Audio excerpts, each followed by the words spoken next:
Okay, good day to everyone. For this video, we are going to discuss the time value of money. So basically, the coverage of this topic will be all about getting the future value and the present value of your cash flows, or the future value and present value of whatever cash items that you are going to have, whether that is a cash inflow, meaning receipts, or cash outflows or disbursements of your cash. So for the outline, this will be the items that we are going to discuss. So first, we are going to discuss time value associated with money. So basically, we're going to discuss how you can maximize your cash by determining the time value of these particular cash items. Next, determining future value based on number of periods over which funds are to be compounded at given interest rates. So this is going to be a discussion of the compounding of your cash flows in relation to a one-time or lump sum receipt. Okay.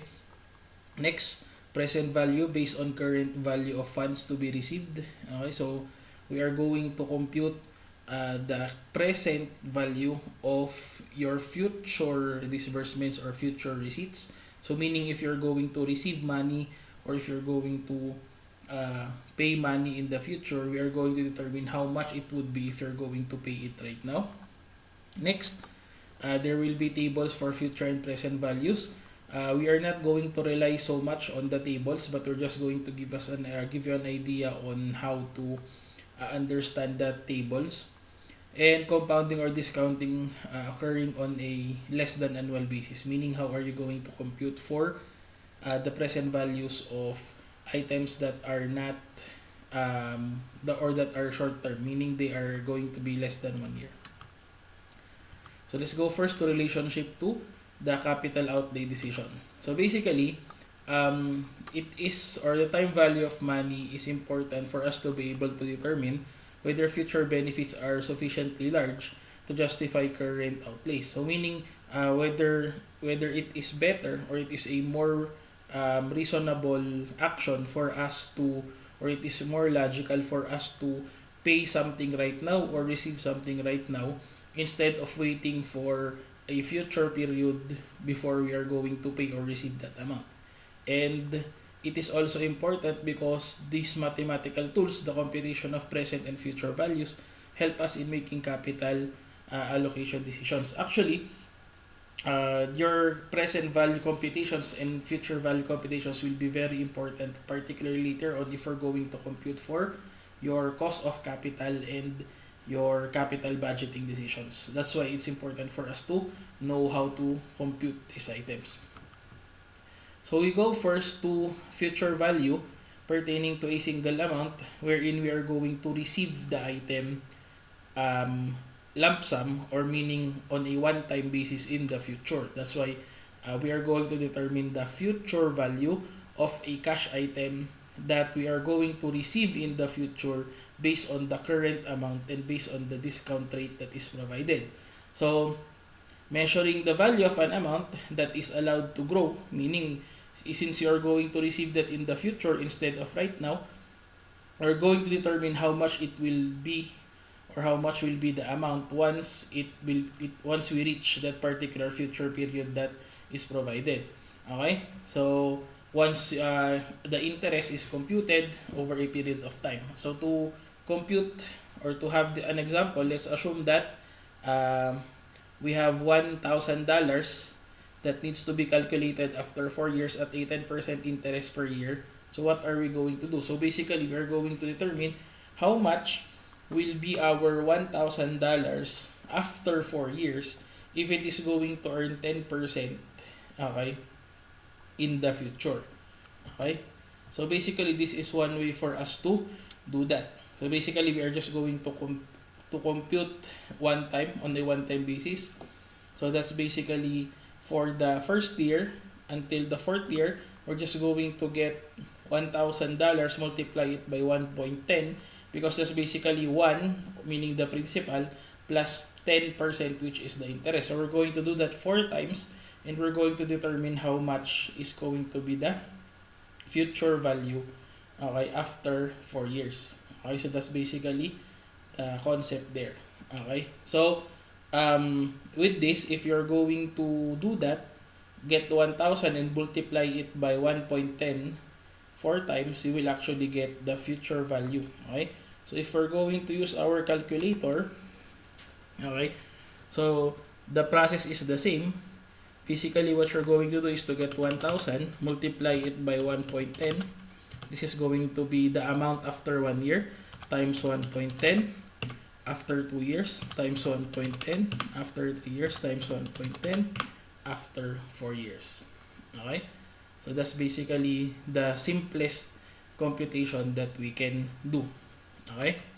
So, the formula, therefore, if we're going to compute for the future value, is basically to get the amount that we are going to have at the current period, meaning that is the present value, multiply it by 1 plus I raised to n, okay, or the number of periods, and that will be the future value. Okay, so if we're going to get that, and we're going to use the basic calculator, okay, assuming we are going to compute this using the calculator or the basic calculator that is allowed in the board examinations, then what you're going to do is to simply get 1.1 and then click times, or click the multiplication symbol 2 times. So that's going to be times, and then click enter. So that's 1, 2, 3, 4. Okay, so that's already the amount. So basically 1.1 is already the first period, and then click the multiplication table twice, or multiplication function twice, 1, 2, and then when you click enter, that's already the second year. So this is automatically 1, and then 2, 3, 4. Okay, so basically that is how you are going to compute for the present value factor, or the future value factor, and then multiply it by 1,000, you're going to get the same amount. Okay, so that's how you're going to compute the future value. Okay, so basically, if we're going to make the computation, this is how you're going to arrive at the item. Okay, so basically same formula.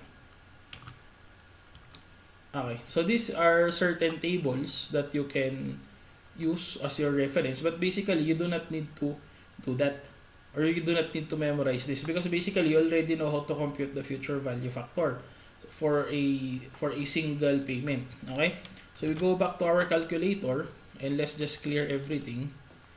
What if the interest rate is 15% and we are going to get the future value after 5 years? So that's going to be 1.15. This is already after 1 year. Click multiply twice, and then when we click enter, that's already for the second year. So second year, third year, fourth year, and fifth year. Then that's already the factor after 5 years. So this is going to be our item for multiplication purposes. Okay, so if you want to check if this is accurate, let us try to use this amount. Okay, and then let's compute after for, let's say, let's use 1% first. Okay, let's go here first. Let's have 1%, and let's try to determine the after 10 periods. Okay, just to test. So that's going to be 1.01, and then multiply twice. So this is already the first period. So when you click enter, that's the second period. So 2, 3, 4, 5, 6, 7, 8, 9, 10. See? So 1.105 is the same as 1.1046. Rounded off, that's already 1.05. Want to go to 20, this is already 10, 11, 12, 13, 14, 15, 16, 17, 18, 19, 20. So it's the same. For 20 periods at 1%, the factor or the future value multiplier or the future value factor is 1.22. Okay, so that's basically the rounded off amount there. Okay, if we're going to use another discount term or discount rate, let's assume we're going to use 10%. So that's going to be 1.1, similar to a while ago. Then click the multiplication function twice. And then when you click enter or equal sign, that's already the second period because this is already the first period. So this is the first period. We go to the, let's say, fourth period. So 1, 2, 3, 4. We go to the fifth period, enter, that's the fifth period. Okay, 1.61051 is the same as 1.611. Okay, let's go proceed to 10, to the 10th period. So this is going to be 5, 6, 7, 8, 9, 10. Okay, so 2.5937 is equal to 2, or is the same with 2.594 or 2.594. So basically that's how you use your calculator to determine the future value factor. You do not need to memorize the table. Okay, so moving on. So basically, if we're going to determine the future value factor, you simply use the formula. Okay, and in this case, we can compute, okay, for this particular problem. So let's try. Let's bring back our calculator. Let's just clear everything. So it says here, 10,000 will be invested for 10 years at 8%. What will be the future value? Okay, so let's bring out our calculator. So that's going to be 1.08 because the interest rate is 8%. We're going to determine the period after 10 years. So we are going to click multiply twice. So, okay. So since this is already the first period, you only need to determine the remaining 9 periods. So this is already 1 period. Click equal sign, 2, 3, 4, 5, 6, 7, 8, 9, 10. Okay? So 2.1589 is the same as 2.159 if you're going to round off to 3 decimal places only. So, and then multiply this immediately by the 10,000 investment. You're going to get the same amount. Okay, the rounding difference is due to the rounding off also of the factor. But basically, that's how you do the computation. So that's very easy. Okay, we now go to present value. So the present value is basically if you have a future cash flow, okay, what you're going to do is you are going to determine what will be the future or what will be the present amount if you are going to project it currently. Okay, so let's try to do this. Okay, so basically you can use a table to determine the present value, but you can also use the calculator. Okay, so this time based on the problem, the period or n is equal to 4 and the interest I is 10%. Okay, so meaning we are going to get the present value for 10 periods. Okay, or sorry, for 4 periods at 10%.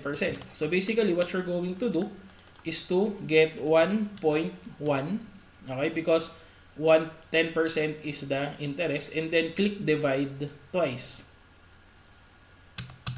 Okay, when you click enter or when you click your equal sign, the amount is of course 1. That is not yet the first period. Okay, because what we need to do is to project it in the for the since you are looking for the amount in the present, then after you see 1, okay, that's the next equal sign will be your next period. So this will be the first period for counting. So 1, 2, 3, 4. Okay, so 0.68301 rounded off is still the same as 0.683. Okay, so that's basically how you're going to compute that. Okay, so that's how it works. Okay, take note, for future value you click multiply twice, for present value you click divide twice, and then you click equal sign. Okay, so let's try to see if there are other examples. So basically this is how we are going to test this. Okay, so let's bring out our calculator. Okay, so let's focus on 2%. Okay, so let's clear this. So let's assume we have a period of 10 years and then discount rate of 2%. So what I will input is 1.02. Click divide twice and then click enter or equal sign. That is not yet the first period because the item is 1. Okay, the next click or the next click to the enter or to the equal sign is going to be the first period. So let's try to count. 1, 2, 3, 4, 5, 6, 7, 8, 9, 10. So based on my calculator, discount rate or the present value factor after 10 years is 0.8203. Okay, so based on that table, 10%, 0.820. Same. So that's basically the same. I do not need to memorize the table. I simply need to use my calculator. Let's try to use the same process for 8%. So 1.08. Let us try to get until 20 or until 20 periods. So what I'm going to do is click divide twice. The first enter is not yet the first period. So I will count after this. So 1, 2, 3, 4, 5, 6, 7, 8, 9, 10. So as you can see, this is already the same as that one. So this amount and the 0.463 there. Continue. 11, 12, 13, 14, 15, 16, 17, 18, 19, 20. So 0.2145 rounded off is 0.215.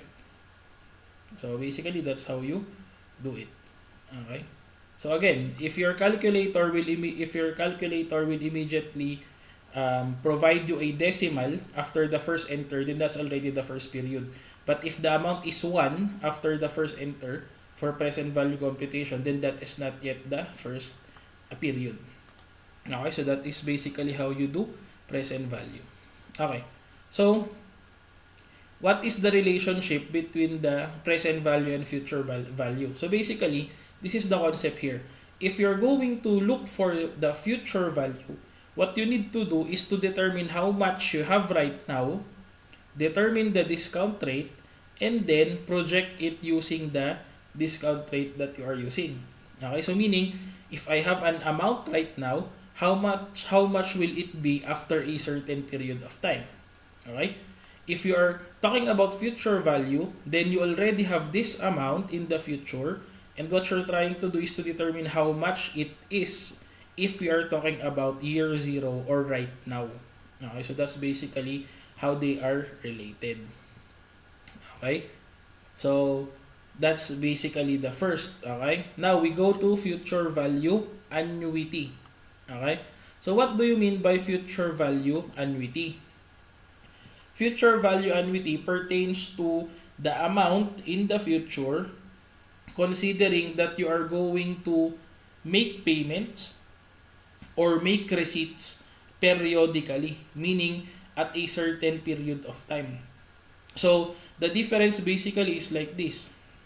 For single payment or lump sum payment, you will receive the payment once or you're going to make the payment once in the future. Okay, or basically you're going to project a future payment right now at a single payment. If we're talking about future value annuity, what we're trying to do is determine how much will be the value in the future considering that I am going to make periodic or a series of payment or receipts, okay, from year 0 until it matures or until the future that is provided. Okay? So, if you look at this, assuming we have an annuity of 1,000, meaning we are going to give 1,000 consecutive payments every annuity. The period is 4, okay? And then the interest is 10% or the discount rate is 10%. Then this is going to be the answer, okay? But the question is, how can we determine 4.641? Okay? So there is a table provided here, but it's actually going to be it's not ideal because this is not how we really compute it. Okay, if you have a calculator, so we have a formula. I'm not sure if the formula is here. Wait, it's not here. So basically, let us try to look for the formula. Wait for a while. I'll just go to the internet and look for the formula so that we have a basis. So we have future value annuity. Okay. So for a while, please, I'll just look for the computation or for the formula. Okay, so the annuity here is this one. Okay, so I'll just copy this first. Okay, sorry, copy image. Then please allow me to edit first the slide for a while. Is this the future? Oh, sorry, that's not yet. Okay, so I'll just add a new slide and then paste this one. Okay, so let's make that bigger so that we can easily see it. Okay, so we can now go back to our slide. Okay, and we're going to use this formula. Okay, so this is going to be our formula to determine annuity. So basically, what you're going to do first is to compute the lump sum present value. Remember, 1 plus r raised to n. That's actually our computation for the lump sum or one-time payment. And then deduct 1 and then divide it by the interest rate. Okay? So if we're going to do that using our calculator, sorry, what did I do? So assuming we are going to use our calculator, so basically what's going to happen is like this. Okay, so let's just go back to our previous problem. 4 periods, 10%. Okay, so let's use our calculator and try to compute that. Okay, so that's going to be 1.1 and then click multiply twice and then click enter 3 times because this is already the first period. Okay, so 1, 2, 3, 4. Okay, and then minus 1, so minus 1 and then divided by 0.1. That's the formula. So that's basically our present value of future value factor. So that's the same, 4.641. You see? Okay, so that's basically how we compute the future value. Okay, so if you want to test that, let's go back to this table and let us try to compute if we can do that. Okay, so let's clear this out. Let us use 8% and let us compute the factor assuming we are going to use 5 periods. So 8%, 5 periods. So 1.08 and then multiply twice. And then we are going to press equal sign 4 times because this is already the first period. So 1, 2, 3, 4. So that's already automatically 5 periods because the first 1.08 is the first year already. So 1.4693, this is not yet the annuity because what we need to do is minus or deduct 1, then click enter, and then divide it by 0.08. So 5.866609. If we're going to project that 5 periods, this is the amount, 5.867, basically the same. This is not rounded off, that's rounded off. Okay, so that's how you're going to compute that. Okay, one more. What if we have let's say 10% and we're going to project the 10 years. Okay, so let's have this 10 periods, 10%. So let's clear everything. 1.1, that's already the first year, and then click multiply twice. So this is already 1 period. Since we are looking at 10 periods, we click equal sign 9 more times. So 1, 2, 3, 4, 5, 6, 7, 8, 9. Okay, because the first 1.1 is already the first year. So the next thing we are going to do is to deduct 1, so minus 1, and then equal sign, and then divide this by 0.1. So for 10 periods, factor is 15.937. So that's basically 15.937, the same.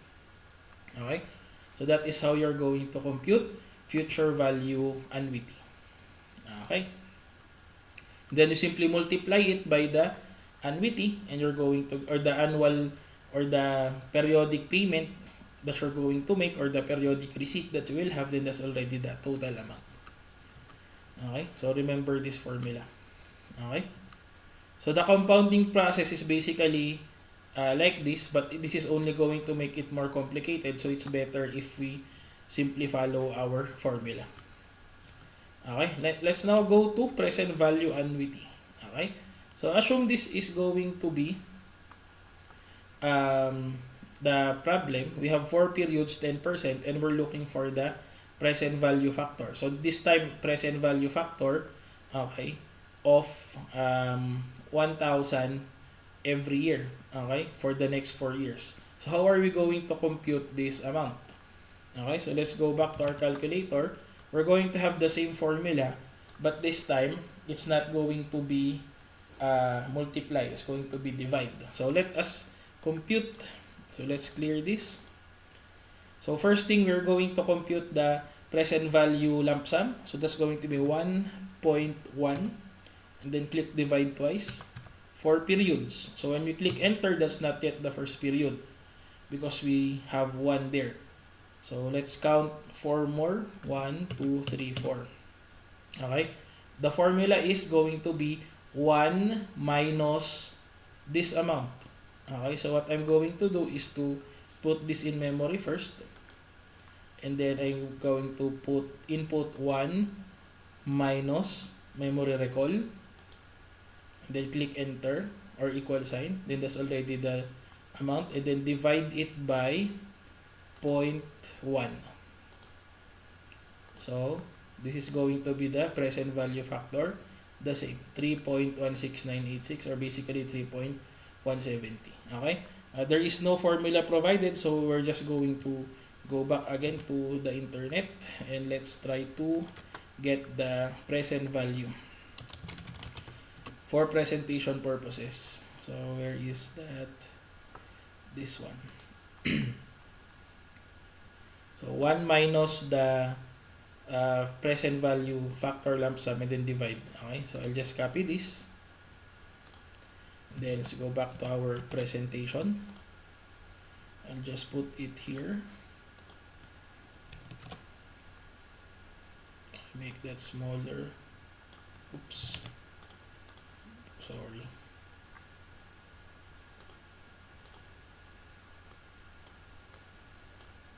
So this will be the formula. Okay, so let's go back to our presentation. So that's basically how you compute that. So you first get the present value lump sum and then 1 minus the answer for the present value lump sum and then divide it by I. Okay, so the formula is a bit confusing at first, but basically you can follow it up by practicing. Okay, and then you simply multiply it by the annual or annuity. Okay, so I think there's no table provided, but basically that's how you do it. Okay, so your relationship here for your present value. Okay, so there is actually, just like what we said, there is a relationship between the future value and the present value. So future value pertains to if you have an amount right now and you're going to project that amount in the future, then you need to use the future value factors. If you have an amount in the future and you want to determine how much you should invest right now or how much you should have right now in order for your amount right now to be equal to that future amount, then you need to use present value factors. Okay, so that's basically how you do it. Okay, so this is just making things confusing, but basically it's just giving us an idea that the future value and the present values are interrelated. Okay, as you can see, if we're going to refer back to our calculator, the main difference between future value is using the compounding effect of the multiplication and the division process. Okay, that's why for future value, since we have a value right now and we're going to project it in the future, we are going to get a compounding effect using the multiplication. Okay, if you have a future amount and you want to determine how much it will be right now, then you need to use the compounding effect using division. Okay, so that's basically how it is done in the calculator. Okay, yes, you can use your scientific calculator and follow the formula, But for board exam purposes, it is not allowed for you to use that. That's why it is better if you are simply just going to use your basic calculator. Okay? There. So, again, this is also an example, or this is basically an evaluation stating that your future value and present value are basically related. So, with this item, this is basically talking about your amortization already, but we are not going to discuss this right now, okay, because we do not want to make it complicated. This will be where we are going to end. In the next video, we are going to discuss your annuity and your amortization. Okay, so that's the end of this video.